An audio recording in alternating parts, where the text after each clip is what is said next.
खबरों की रील आपको दिखा देते हैं। सबसे पहले खबरों की रील में क्या रहने वाला है, बात खिलाड़ियों से प्रधानमंत्री नरेंद्र मोदी की कर लेते हैं। प्रधानमंत्री नरेंद्र मोदी ने खिलाड़ियों से मुलाकात की, इस दौरान खूब अच्छी चर्चा हुई है, जिसका वीडियो वायरल है। क्रिकेट टीम के सदस्य हरलीन ने प्रधानमंत्री मोदी से जब पूछा कि आप इतनी शांत क्यों हो, तो उन्होंने सीधे कह दिया कि उन्हें डांट लगाकर भेजा गया है। यहाँ पर आकर के भी कुछ किया होगा ना सर? इन लोगों ने हमें डांट दिया था, बोले शांत रहो थोड़ा।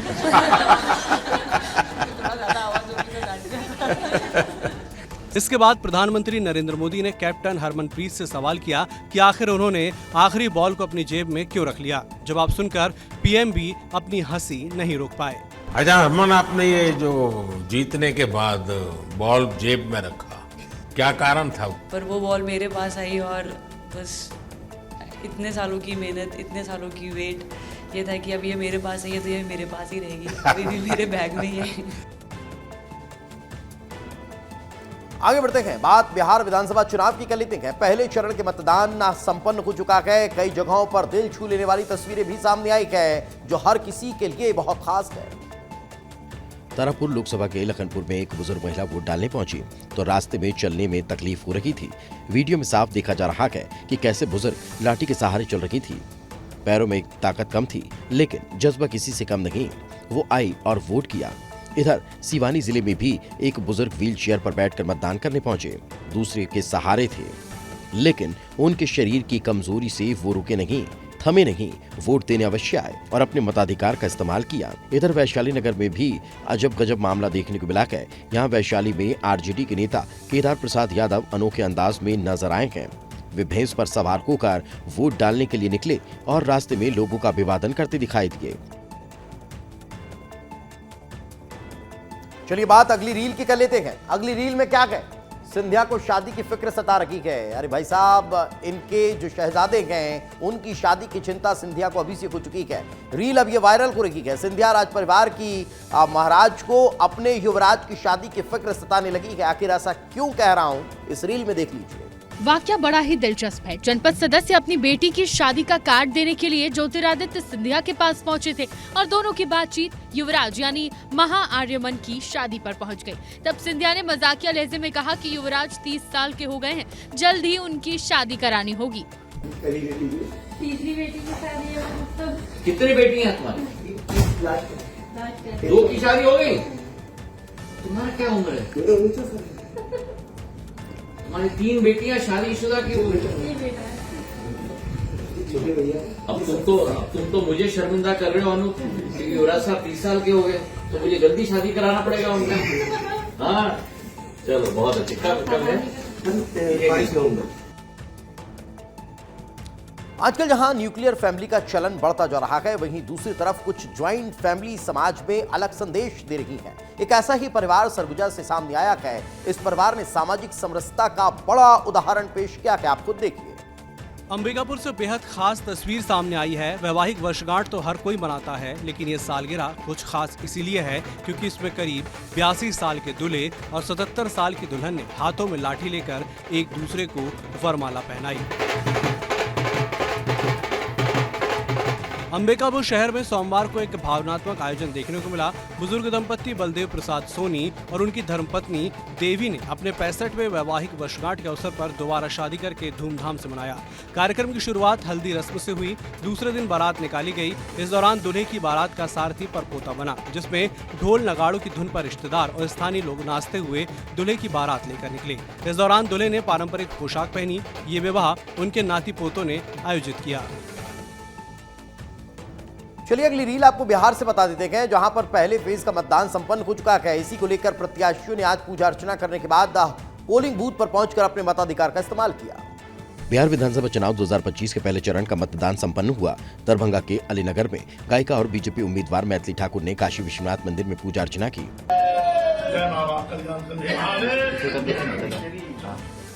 पूजा अर्चना के बाद मैथिली ने सारे बूथों का दौरा भी किया। यही भगवान से मांगती हूँ कि अगर मेरे हाथों किसी की सेवा लिखी है, किसी का भला लिखा है, तो मुझे ये अपॉर्चुनिटी मिले। छपरा में आरजेडी उम्मीदवार और भोजपुरी स्टार खेसारी लाल यादव ने मतदान के बाद कहा कि वे ऊंचे मतदान प्रतिशत से खुश हैं। भगवान करे कि हमारी आने वाली पीढ़ी बेहतर दिशा में जाए बेहतर शिक्षा की तरफ, बेहतर रोजगार की तरफ। इधर पटना में मशहूर शिक्षक और यूट्यूबर खान सर ने भी पहले चरण में वोट डाला और अपने मताधिकार का इस्तेमाल किया। अब आपको एक ऐसी रील दिखा देते हैं जिसे देखकर आप हैरान रह जाएंगे। मामला एक स्कूल का है जहां पर बच्चों को खाना जो है वो हाथों में कागज पर परोस दिया गया और सब्जी भी तरी वाली थी। इस रिपोर्ट पे देख लीजिए। विजयपुर क्षेत्र के हुल्लपुर के माध्यमिक विद्यालय में बच्चों को परोसे जाने वाले मध्याह्न भोजन का हाल देखकर किसी का भी दिल दहल उठे। स्कूल में पढ़ने आ रहे बच्चों को जमीन पर बैठाकर बहुत ही गंदे तरीके से रद्दी के पेपर में खाना दिया जा रहा है। ये तस्वीर देखकर हर किसी का दिल पसीज जाएगा। बच्चों को खाना न तो साफ सुथरी प्लेट में दिया जा रहा था, न ही कोई व्यवस्थित व्यवस्था है। कुछ बच्चों को रद्दी पेपर पर खाना परोसा गया तो कुछ को सीधे जमीन पर ही खाना रखना पड़ा। इसका वीडियो सोशल मीडिया पर वायरल हो रहा है, जिसमें साफ नजर आता है कि बच्चों को जमीन पर बैठाकर कागज में खाना दिया जा रहा है। कई बच्चे तो जमीन से उठाकर खाना खाते दिखाई दे रहे हैं। वीडियो सामने आने के बाद हड़कंप मचा हुआ है, जिसके बाद शिक्षा व्यवस्था पर कई सवाल खड़े हो रहे हैं। विश्व कप विजेता भारतीय महिला क्रिकेट टीम ने प्रधानमंत्री नरेंद्र मोदी के बाद राष्ट्रपति द्रौपदी मुर्मू से भी मुलाकात की है, जिसकी तस्वीरें खूब सुर्खियां बटोर रही है। पूरी टीम राष्ट्रपति से मिली। इस दौरान राष्ट्रपति ने उन्हें खूब बधाई दी। कप्तान हरमनप्रीत कौर ने दिल्ली के राष्ट्रपति भवन में राष्ट्रपति द्रौपदी मुर्मू को टीम की जर्सी भेंट की। इसके बाद उन्होंने राष्ट्रपति को ट्रॉफी भी सौंपी, जिसे देखकर राष्ट्रपति खुश नजर आईं।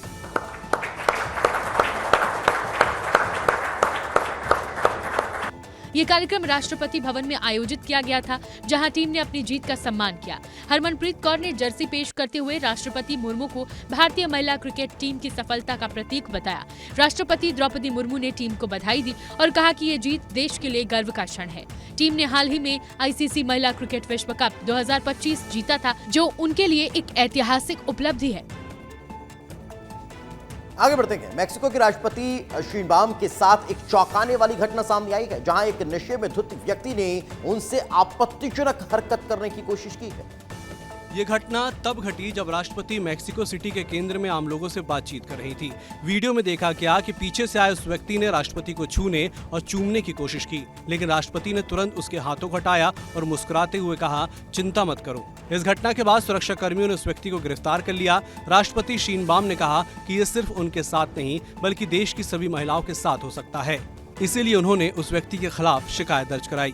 हैरान कर देने वाली बात भी है कि यहाँ सिक्योरिटी से लैस देश के राष्ट्रपति के साथ ऐसा हो सकता है तो आम महिलाएं कितनी ही सुरक्षित होंगी। उन्होंने ये भी कहा कि यौन उत्पीड़न को देश भर में अपराध घोषित किया जाना चाहिए। इस घटना ने मैक्सिको में महिलाओं की सुरक्षा और राष्ट्रपति की सुरक्षा व्यवस्था पर सवाल खड़े कर दिए हैं और राष्ट्रपति के साहस की तारीफ कर रहे हैं। छत्तीसगढ़ सरकार रजत जयंती वर्ष बड़े ही धूमधाम से मना रखी है। विकास की बातें हो रखी है, लेकिन विकास के दावों की पोल खुलती हुई दिखाई दे रही है। एक तस्वीर सामने आई है और ये दुर्ग कोंदल की बताई जाती है। एक और विकास की चमक, दूसरी ओर प्यास से जूझते आदिवासी गांव। कांकेर के दुर्ग कोंदल ब्लॉक के रसूली गांव की हकीकत विकास के दावों को सवालों के घेरे में खड़ा कर रही है। दुर्ग कोंडल ब्लॉक जो खनिज संपदा से भरपूर इलाका है, जहां से करोड़ों रुपए का खनिज हर साल निकलता है, लेकिन यही क्षेत्र आज भी मूलभूत सुविधाओं से वंचित है। यहाँ के आदिवासी ग्रामीण और महिलाएं आज भी झरिया और नदी नालों के गंदे पानी को पीने के लिए मजबूर हैं। गर्मी के दिनों में हालात और भी भयावह हो जाते हैं। नल, हैंडपंप या साफ पेयजल की सुविधा तक यहाँ नहीं पहुँच पाई है। छत्तीसगढ़ के 25 साल पूरे होने पर जब सरकार नक्सल मुक्त और विकसित छत्तीसगढ़ का दावा कर रही है, उसी राज्य के दुर्ग गोंदल जैसे इलाकों में आदिवासी आज भी बुनियादी जरूरत यानी कि पानी के लिए तरस रहे हैं।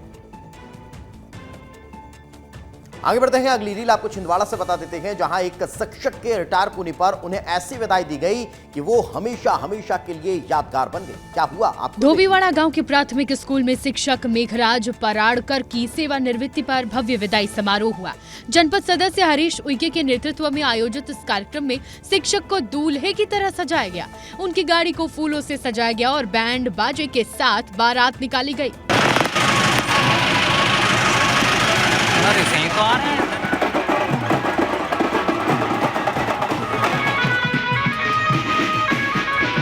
विदाई के दौरान उन्हें फूलों की माला पहनाई गई। स्कूल स्टाफ, ग्रामीण, छात्र छात्राएं और अभिभावक बड़ी संख्या में शामिल हुए। सबने मिलकर समारोह को यादगार बनाया।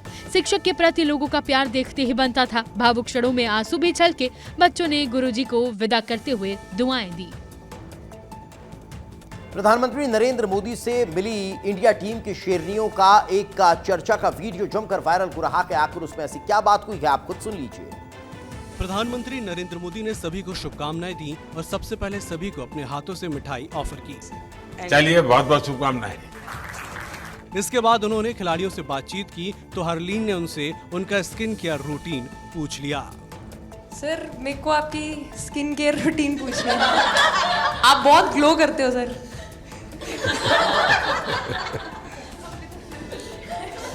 मेरा इस विषय पर ज्यादा ध्यान नहीं गया था। सर, ये करोड़ों देशवासियों का प्यार है। ये तो है ही है जी, ये बहुत बहुत बड़ी ताकत होती है। सरकार में भी 25 साल हो गए हैं, तो ये लंबा समय होता है। उसके बाद भी इतने जब आशीर्वाद मिलते हैं तो उसका एक तो प्रभाव रहता है। अगर मूलभूत सुविधाएं ही ना मिले तो इंसान आक्रोशित हो जाता है। कुछ ऐसा ही नजारा राजनांदगांव के बसंतपुर में देखने को मिला, जहां गंदे पानी को लेकर कांग्रेस नेता नाराज हो गए। राजनांदगांव के बसंतपुर में कांग्रेस कार्यकर्ताओं ने फिल्टर प्लांट के बाहर गेट पर बैठकर धरना प्रदर्शन किया। उन्होंने नगर निगम महापौर मधुसूदन यादव और पूर्व सांसद अभिषेक सिंह का पुतला जलाया। उनका आरोप है कि फिल्टर टैंक की सफाई नहीं की गई है, जिससे शहर में गंदा पानी आ रहा है। पीलिया और डायरिया जैसी गंभीर बीमारियां फैल रही है और इसी को लेकर युवा कांग्रेस कार्यकर्ता और कांग्रेस पार्षद दल ने आक्रोश जाहिर किया। कांग्रेस नेता निखिल द्विवेदी ने कहा कि शहर के लोगों को गंदा पानी पिलाया जा रहा है। ठेकेदार तेजस कंपनी यहां से भाग गई है, जिसके खिलाफ अब तक FIR दर्ज नहीं की गई। पानी टेस्टिंग लैब भी बंद हो चुका है, जिसकी वजह से बीमारियां फैल रही है। हालांकि प्रशासनिक अमले ने कार्रवाई का आश्वासन दिया है, लेकिन ये देखने वाली बात होगी कि शहरवासियों को कब तक साफ पानी मिल पाता है। अगली रील आपको बिहार से बता देते हैं। विधानसभा चुनाव से जुड़ी हुई यह चर्चा है। आज विधानसभा चुनाव के पहले फेज की वोटिंग कंप्लीट हो चुकी है और इसी को लेकर आम जनता के साथ जो दिग्गज नेता है वो भी वोट कास्ट करने के लिए वोटिंग सेंटर पर पहुंचे। बिहार विधानसभा चुनाव 2025 के पहले चरण में मतदान जोरों पर है। दरभंगा में VIP प्रमुख मुकेश साहनी ने परिवार के साथ वोट डाला।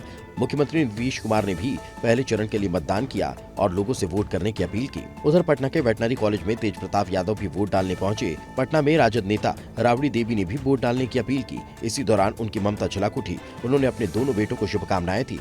दोनों बेटा के शुभकामनाएं, अपना पैर पर खड़ा होकर दोनों का हमारा माँ है, माँ के शुभकामनाएं। खगड़िया में केंद्रीय मंत्री चिराग पासवान ने LJP रामविलास के अध्यक्ष के तौर पर वोट किया। बेगूसराय के तेघरा में कांग्रेस नेता कन्हैया कुमार ने भी सरकारी स्कूल में मतदान किया। सुबह से ही मतदान केंद्रों पर लोगों की लंबी कतार लगी रही। वहीं बात शिवपुरी की कर लेते हैं, जहां जिले के बैराड़ में खाद का टोकन न मिलने से नाराज एक किसान तहसीलदार के घर जा पहुंचा और उस दौरान उन दोनों के बीच की चर्चा वायरल हो रही है। ये घटना शिवपुरी जिले के बरेड़ा कस्बे की बताई जाती है, जहां एक खाद टोकन नहीं मिलने के कारण किसान इतना परेशान हो गए कि वो तहसीलदार के घर तक जा पहुंचा। किसान की इस हरकत के बाद तहसीलदार साहब ने जो समझदारी और संयम बरता वो काबिल तारीफ है। क्यों घुसे या घर में?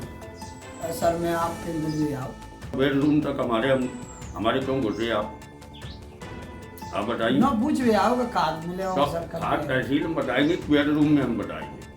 खाद की पर्ची चिपका तो दें कि नहीं बट नहीं बता, मैं तुमसे पूछ गया था।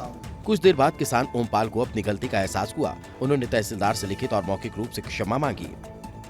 शिवपुरी में खाद का संकट लगातार बढ़ता जा रहा है और अब इससे किसान अपना संयम खो बैठे हैं। यही कारण है कि ये किसान तहसीलदार के घर जा पहुंचा। राहुल गांधी ने अपनी प्रेस कॉन्फ्रेंस के दौरान जिस मॉडल की तस्वीर को दिखाया था, अब उस मॉडल की प्रतिक्रिया सामने आई है। क्या कह रही है आप खुद सुन लीजिए। राहुल गांधी ने एक मॉडल की पुरानी फोटो को हरियाणा की मतदाता सूची में 22 बार इस्तेमाल किया गया ये बताया, जो अलग अलग 10 बूथों पर फर्जी वोट डालने के लिए इस्तेमाल हुई है और कुल 25 लाख फर्जी वोट डालने का जिक्र भी किया, जिससे बीजेपी को फायदा पहुंचा। चुनाव आयोग पर भी साठगांठ के इल्जाम लगाए। इसके बाद मॉडल ने खुद इस तस्वीर पर अपना बयान जारी किया है। मैं कभी भारत नहीं गई, मैं ब्राजील की मॉडल थी और डिजिटल इन्फ्लुएंसर भी। मैं भारत के लोगों से प्यार करती हूँ। आपका धन्यवाद। राहुल के एक्सपोज के बाद लरिसा ने एक वीडियो जारी कर हैरानी जताई है और कहा है कि ये फोटो 18-20 साल पुरानी है, जो फ्री वेबसाइट पर उपलब्ध थी। न मैं भारत आई हूँ और न कभी वोट डाला है। ये क्या पागलपन है दोस्तों, ये मजाक जैसा लग रहा है लेकिन बहुत बुरा है। उधर खरगोन में आधार कार्ड वितरण को लेकर गंभीर लापरवाही देखने को मिली है। डाक विभाग, जिसका जिम्मा था कि आधार कार्ड लोगों के घरों तक पहुंचाए जाएं, लेकिन उसे शहर से दूर झाड़ियों में फेंक दिया गया। सड़क पर आधार कार्ड का अंबार लगा हुआ है। ये नए आधार कार्ड हैं, लोगों को बांटे जाने थे, लेकिन जिम्मेदारों ने इसे लोगों तक पहुंचाने की जगह सड़क पर फेंक दिए। आधार पंजीयन के बाद जो आधार कार्ड उपभोक्ताओं तक घर घर पहुंचाए जाने थे, उन आधार कार्डों को लोगों को बांटने के बजाय डाक विभाग के पोस्टमैन ने शहर के 5 किलोमीटर दूर डाबरिया रोड पर झाड़ियों के बीच फेंक दिया। डाबरिया रोड पर सैकड़ों की संख्या में संजय नगर, राजेंद्र नगर क्षेत्र के रहवासियों के आधार कार्ड सड़क पर बिखरे पड़े हुए हैं। इस बात की एसडीएम को सूचना दी गई। एसडीएम वीरेंद्र कटारे ने मामले को गंभीरता से देखते हुए डाबरिया पटवारी को तत्काल मौके पर भेजकर मौके का पंचनामा बनवाया। हम उसकी पूरी लिस्टिंग करके और सही जगह भेज रहे हैं। उधर रायसेन जिले के बेगमगंज में फॉरेस्ट विभाग ने एक ऑपरेशन चला रखा है, जिसमें बड़ी सफलता हासिल हुई है और मछली परिवार के जो लोग हैं उनके ठिकानों से अवैध बेशकीमती लकड़ी को बरामद किया गया। रायसेन में फॉरेस्ट विभाग की टीम ने बड़ी कार्रवाई को अंजाम दिया। रायसेन डीएफओ श्रीमती प्रतिभा शुक्ला के निर्देश पर रेंजर अरविंद अहिरवार की टीम ने कुख्यात माफिया शारिक मछली के रिश्तेदारों के घर पर छापामार कार्रवाई की और भारी मात्रा में सागौन के अवैध लकड़ियों को जब्त किया गया। इसके साथ ही सागौन की लकड़ी काटकर तस्करी में लगी हुई एक कार को भी जब्त कर लिया। ये कार्रवाई शकील पठान और नावीद पठान के घर पर की गई, जो अवैध सागौन की लकड़ी का कारोबार मछली परिवार की सरपरस्ती में पिछले 20 सालों से कर रहे थे। लेकिन अब फॉरेस्ट विभाग ने बड़ा एक्शन लिया है। नवीद और पठान के घर पर और वाड़ी में छापा डाला गया। छापे में तकरीबन 9 घनमीटर लकड़ी जब्त की है। साथ में एक 44 वाहन भी जो इसमें लकड़ी पाई गई थी उसको भी जब्त किया गया है। मध्य प्रदेश की राजनीति में एक बार फिर लंगड़ा घोड़ा वाली एंट्री हो चुकी है और अब इस बार अरुण यादव ने कुछ ऐसा बयान दे दिया है जिसके बाद कांग्रेस के भी कई नेता सवाल खड़े कर रहे हैं। अरुण यादव खंडवा में एक सभा के दौरान संबोधन दे रहे थे, जिसमें उन्होंने लंगड़े घोड़े और दौड़ते घोड़े की बात कही। उन्होंने कहा कि कांग्रेस में सिर्फ दौड़ने वाले घोड़े ही बचेंगे। हमारी टीम में सिर्फ रेस के घोड़े मिलेंगे, बाकी घोड़े नहीं रखते हम सिर्फ रेस के घोड़े हैं कि नहीं? रेस के घोड़े हम लोग। अरुण यादव का ये बयान सामने आते ही बीजेपी हमलावर हो गई। बीजेपी विधायक रामेश्वर शर्मा ने कांग्रेस पर तंज कसते हुए कहा कि कांग्रेस अपने कार्यकर्ताओं को गधे घोड़े मानती है। कार्यकर्ताओं का यह अपमान नहीं होना चाहिए। मेरा फिर कांग्रेस के बड़े नेताओं से हाथ जोड़कर प्रार्थना है कि अपने कार्यकर्ता को इस तरह अपमानित ना करें, उसे घोड़े गधे की तुलना ना दें। वो मनुष्य है।